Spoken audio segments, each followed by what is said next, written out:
ছাত্ৰ ছাত্ৰীসকল, আজি মই তোমালোকৰ ক্লাছ 7ৰ হিন্দীৰ পল্লৱ নামৰ পাঠ্যপুথিখনৰ প্ৰথমটো লেচনত থকা নন্হা মুন্হা ৰাহি হো নামৰ এই গীতটোৰ সকলোবোৰ প্ৰশ্নৰ উত্তৰ কৰি দিম। গতিকে এতিয়ালৈকে যদিহে চেনেলটো ছাবস্ক্ৰাইব কৰি লোৱা নাই, কৰি লোৱা, কাৰণ তোমালোকৰ এনেধৰণৰ ভিডিঅ'বোৰ ইয়াতে পাই থাকিবা। তোমালোকে এই গীতটোৰ প্ৰথম যি 8 শাৰী, এই 8 শাৰী নোচোৱাকৈ লিখিবলৈ শিকি ল'বা, কাৰণ তোমালোকৰ পৰীক্ষাত এইটো আহিব। মই ইয়াত তোমালোকক প্ৰশ্ন উত্তৰবোৰহে কৰি দিম, তথাপিও মই এই 8 শাৰী তোমালোকক গাই শুনাওঁ যে তোমালোকে এইটো গানৰ দৰে গাবা। नन्हा मुन्हा राही हो, देश का सिपाही हो, बोलो मेरे संग जय हिंद जय हिंद। रास्ते पे चलूँगा ना डर डर के, चाहे मुझे जीना पड़े मर मर के, मंजिल से पहले ना लूँगा कहीं दम, आगे है आगे बढ़ाऊँगा कदम, दाहिने बाई थम, नन्हा मुन्हा राही हो। তাৰপিছত তোমালোকে এইটো মুখস্থ কৰাৰ পাছত, গাবলৈ শিকি লোৱাৰ পাছত ইয়াতে তোমালোকে এইটো ভালকৈ চাবা, কাৰণ তোমালোকৰ পৰীক্ষাত আহিব পাৰে যে ফিল্ম সন অফ ইণ্ডিয়া নামৰ ফিল্মখনৰ পৰা লোৱা হৈছে এই গীতটো। তাৰপিছত সংগীতকাৰ कौन है? नौशाद अली और गीतिकार शाकिल बदायूनी और गायिका है शांति माथुर।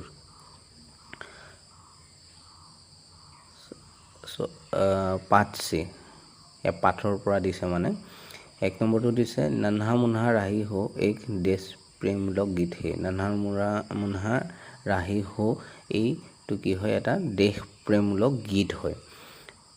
प्रस्तुत गीत को लय के साथ कक्षा में गाओ।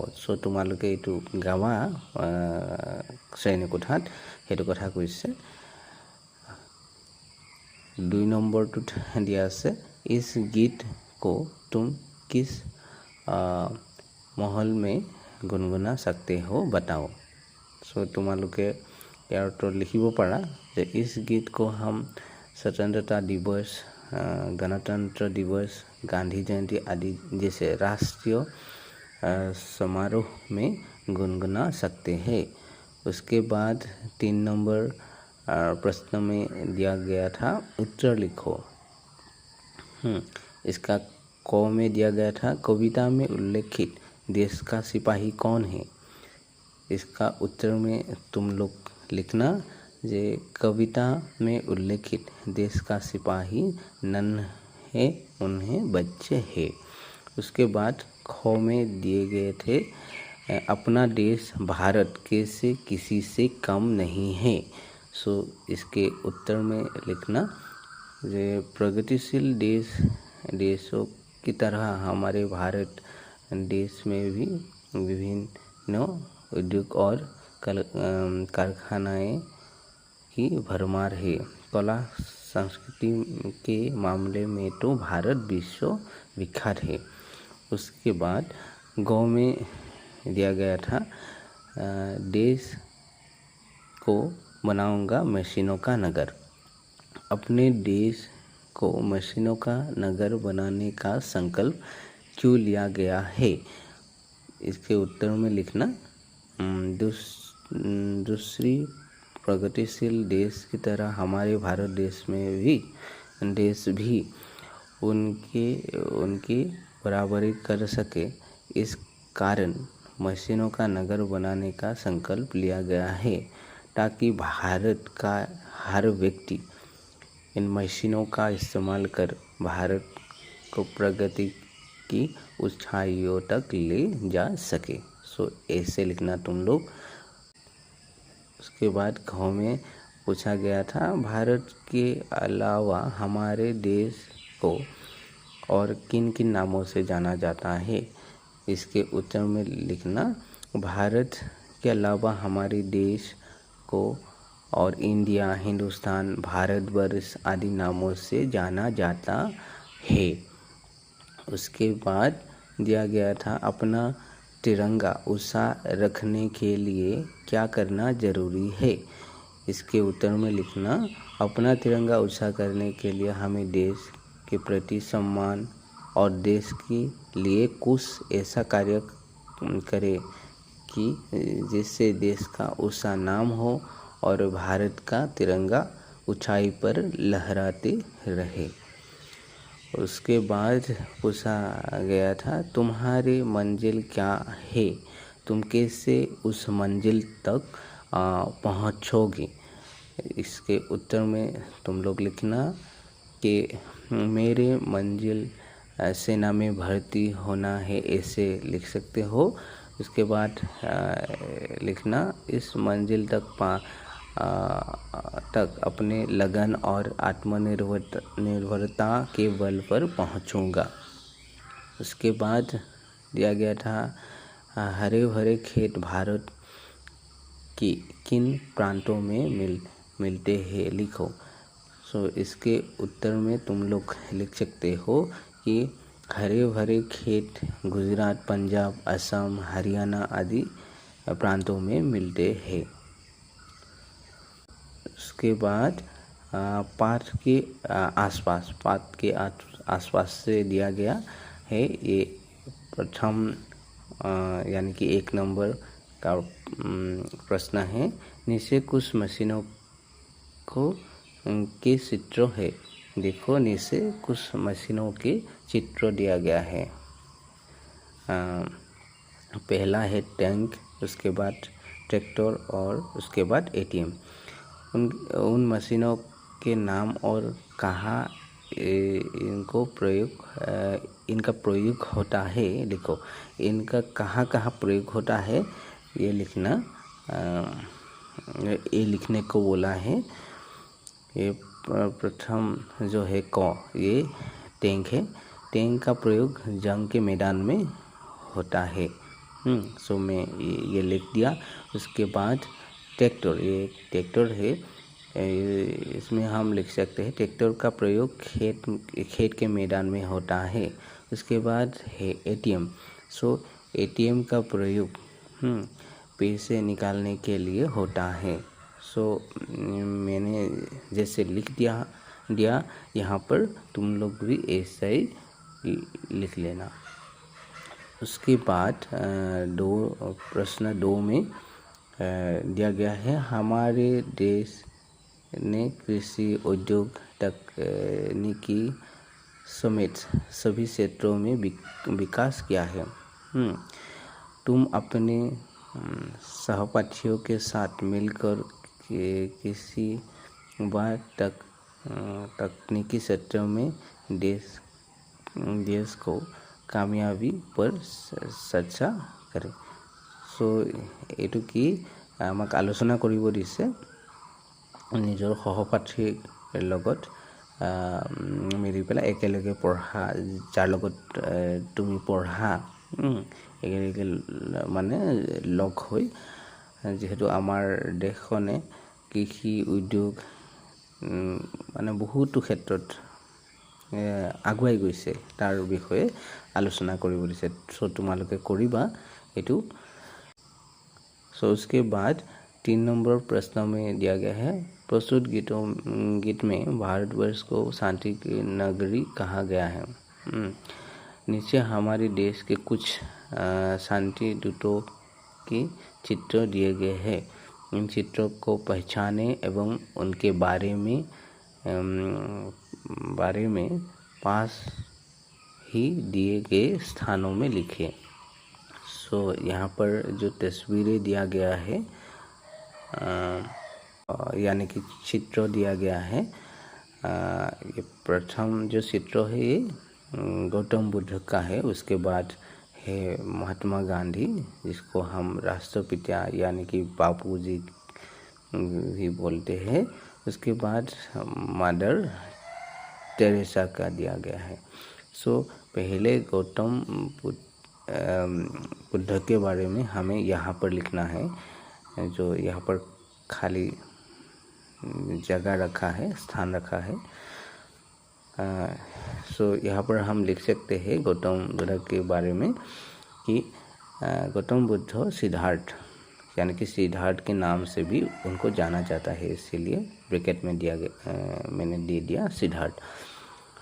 बुद्ध धर्म के संस्थापक और महान आध्यात्मिक गुरु थे वो।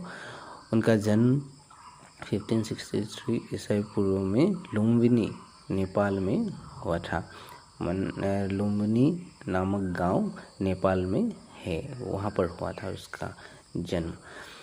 उन्होंने सांसारिक दुखों से मुक्ति के लिए राजसी मुख्य त्याग कर सत्य की खोज की और अहिंसा, करुणा तथा मध्यम मार्ग का उपदेश दिया। उसके बाद ये तस्वीर यानी कि चित्र महात्मा गांधी का है। महात्मा गांधी 2 अक्टूबर 1869 में उनका जन्म हुआ था। उसके बाद 1948 की जनवरी के महीने की 30 तारीख को उनका मृत्यु हुआ था।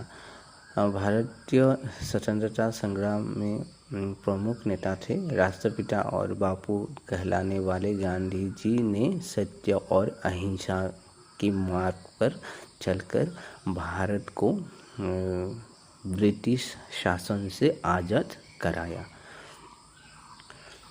सो इसके बाद मदर टेरेसा, ये तस्वीर मदर टेरेसा का है। इसमें हम लोग लिख सकते हैं मदर टेरेसा एक महान मानवतावादी और रोमन कैथोलिक नन थे। उन्होंने भारत में रहकर गरीबों, असहायों और अनाथों को निस्वार्थ सेवा की। उनके इस सेवा कार्यों के लिए उन्हें 1979 में नोबेल शांति पुरस्कार से सम्मानित किया गया। सो तुम लोग ऐसे लिख सकते हो। अब भाषा अध्ययन। भाषा अध्ययन के 1 नंबर में दिया गया है निम्नलिखित शब्द को स्वर और व्यंजन अलग अलग करके लिखे गए हैं। बढ़ाऊंगा, जैसे मैंने इसमें देखो ये जो वर्ण दिया गया था इसको विस्तृत करके लिखने को बोला था। सो मैंने यहाँ पर लिख दिया। मैंने जैसे लिखा है तुम लोग भी ऐसे लिख लेना। उसके बाद 2 नंबर में दिया गया है आओ शब्द को शुद्ध रूप से लिखो। यहाँ पर जो शब्द लिखा गया है वो शुद्ध नहीं है, अशुद्ध है। और इस साइड में हम लोगों को लिखना है जो शुद्ध रूप है शब्द के, वो लिखना है। सो एक हम लोगों को दे दिया था हम लोगों को समझाने के लिए। देखो प्यार, ये सब प्यार नहीं लिखता है, ये है लिखना, शुद्ध से लिखना। सो प्यार। उसके बाद बनूंगा ऐसे नहीं लिखता, ऐसे लिखता है बनूंगा। ऐसे ही मैंने कर दिया यहाँ पर सबको। तुम लोग ये वीडियो को रुका के लिख लेना। उसके बाद योग्यता विस्तार बोला है। योग्यता विस्तार के एक नंबर में दिया गया है स्वर और व्यंजन वर्ण को साथ कर निर्धारित जगहों में लिखो। यहाँ पर इस तरह दिया गया है स्वर वर्ण और यहाँ इस साइड में दिया गया है व्यंजन वर्ण। सो এই টেবুলখন দেখিছা, ইয়াতে ক খ দিয়া আছে আৰু অ আও দিয়া আছে। সো ইপিনে স্বৰ বৰ্ণ লিখি দিছে, ইপিনে ব্যঞ্জন বৰ্ণ। আমি এই ইয়াৰ পৰা উঠাই যিকেইটা আছে ইয়াতে আমি লিখিব লাগে স্বৰ বৰ্ণকেইটা ইপিনে ক্ৰম অনুসৰি আমি লিখিব লাগে আৰু ইপিনে ব্যঞ্জন বৰ্ণখিনি। সো মই ইয়াতে লিখি দিছোঁ, তোমালোকে এই ভিডিঅ'টো ৰখাই এইবোৰ लिखी लो। उसके बाद 2 नंबर में दिया गया है क्रम से संख्याएं भरकर नीचे की खाली छक्के को पूरा करें। চোৱা ইয়াত এখন চাৰ্ট দিয়া আছে 1 2 3 এইটো দিয়া আছে। সো ইয়াত যিবোৰ মানে খালী ৰখা আছিল ইয়াত লিখিব দিছিল। সো মই ইয়াতে লিখি দিছোঁ, তোমালোকে এইবোৰ ভিডিঅ'টো ৰখাই লিখি ল'বা। তো ছাত্ৰ ছাত্ৰীসকল ভিডিঅ'টো ইয়াৰলৈকে আছিল।